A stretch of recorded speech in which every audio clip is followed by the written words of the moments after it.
গত মঙ্গলবার নড়াইল সদর উপজেলার মাইজপাড়া ইউনিয়ন পরিষদের সংরক্ষিত এক সদস্য টিসিবির পণ্য বিতরণ করছিলেন। পরে রাজিবুল ইসলাম নামে এক ব্যক্তি পাওনা টাকা দেওয়ার কথা বলে তাকে দৌলতপুর গ্রামের মুক্তার মোল্লার বাড়িতে ডেকে নিয়ে যান।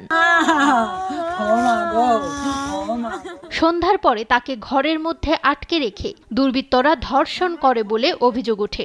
ওই রাতে অসুস্থ হয়ে পড়লে পরদিন তাকে যশোর হাসপাতালে ভর্তি করা হয়। সেখানে চিকিৎসাধীন অবস্থায় শুক্রবার তার মৃত্যু হয়।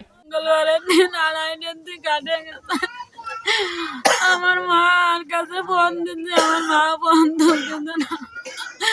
আমার বাবা গেছে আগতি আইসে, রাত্রি আইসে অল্প করে ভাত খেয়ে আমার মা শুয়ে পড়েছে। 11টার দিক 12টার দিক আমার মা বমি করতেছে। এ ঘটনার তীব্র নিন্দা জানিয়ে বিষয়টি তদন্ত করে দোষীদের শাস্তির দাবি জানান এলাকাবাসী।